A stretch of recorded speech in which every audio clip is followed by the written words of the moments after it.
On a beaucoup abordé les aspects liés à l'optimisation des contenus web et donc d'un site web ou d'un blog en tant que tel.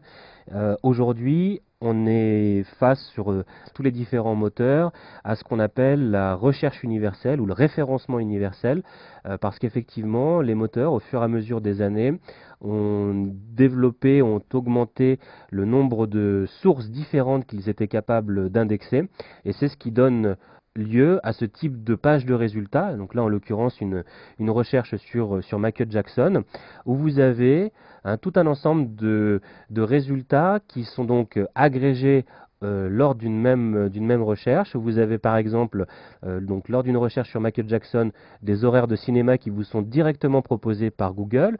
Vous avez des résultats qui viennent de l'actualité, donc de Google Actu. Vous avez des résultats web, où là on voit apparaître le résultat Wikipédia. Vous avez également des résultats depuis Google Images, où là on a tout un ensemble de photos de Michael Jackson qui sont présentées à l'internaute.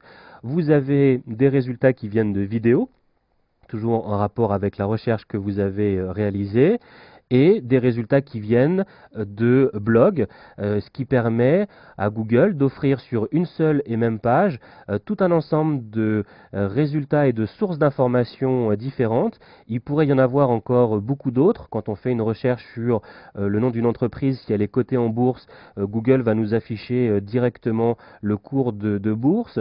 Si vous recherchez des vols d'avion, eh bien Google, sur certaines destinations, est capable d'afficher directement les horaires d'atterrissage ou de décollage. Bref, c'est ce qu'on appelle la recherche universelle, et tout ça nous amène d'un point de vue du référencement à devoir intégrer des stratégies particulières en matière d'optimisation par rapport à ces différents types de contenus qui vont devoir être traités de manière spécifique.